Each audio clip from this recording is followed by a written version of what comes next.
ये कहानी है भारत के एक ऐसे वीर राजा की जिसके नाम से आज भी कांग्रेसी वामपंथी इतिहासकारों के कलेजों पर सांप लौट जाते हैं। वो राजा जिन्होंने 11वीं शताब्दी में मुस्लिम आक्रमणकारियों को ऐसा मुंहतोड़ जवाब दिया था, जिसके बाद लगभग 150 वर्ष तक उन्होंने दोबारा पलट कर देखने की हिम्मत नहीं की। हम बात कर रहे हैं श्रावस्ती के राजा सुहेलदेव की। आज के उत्तर प्रदेश का अवध, पूर्वांचल और नेपाल से लगे तराई के इलाकों में राजा सुहेलदेव का शासन हुआ करता था। लगभग 1000 वर्ष पहले की बात है। मुस्लिम आक्रमणकारी महमूद गजनवी की सेना सिंधु नदी को पार कर भारत में घुस चुकी थी।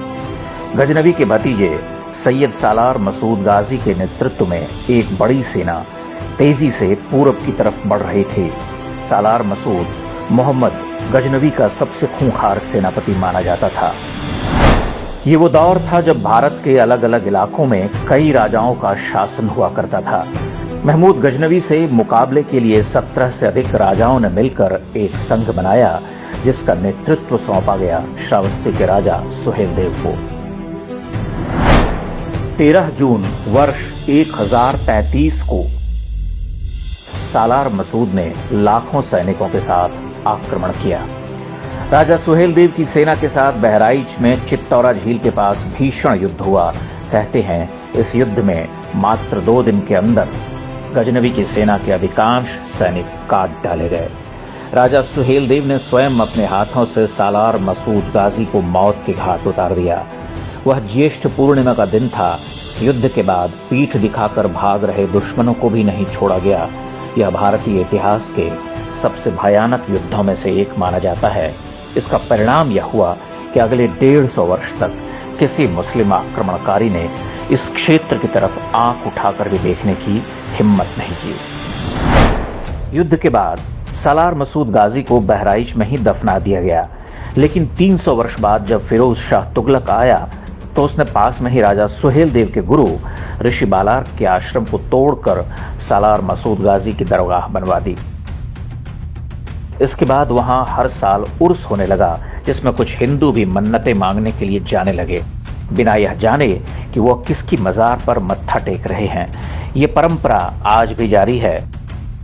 16वीं शताब्दी में महाकवि तुलसीदास ने भी इस पर व्यंग्य करते हुए लिखा था, लही आंखी कब आंधरे, बांझ पूत कब ल्याए, कब कोढ़ी काया लही, जग बहराइच जाए। अर्थात पता नहीं कब किस अंधे को आंख मिली, पता नहीं कब किसी बांझ को पुत्र हुआ, पता नहीं कब किसी कोढ़ी की काया निखरी, लेकिन फिर भी लोग बहराइच जाते हैं। उस दौर के मुगल शासकों ने सुहेलदेव के वंशजों से हमेशा दुश्मनी निकाली। उन पर बहुत अत्याचार किए गए। बाद में अंग्रेजों ने भी उन्हें क्रिमिनल ट्राइब घोषित कर दिया।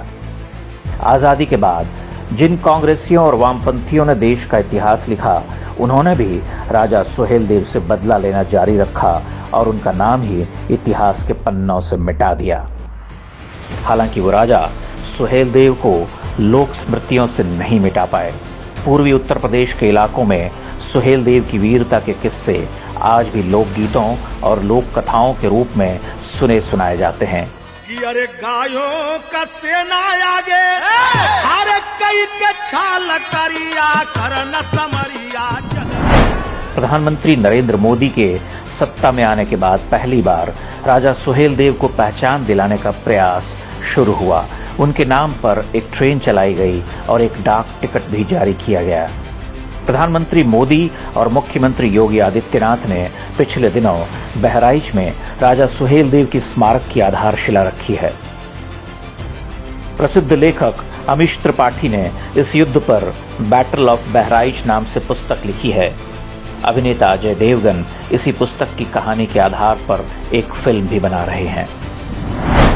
भारतीय इतिहास से राजा सुहेलदेव की कहानी को एक सोचे समझे षड्यंत्र के तहत हटाया गया था।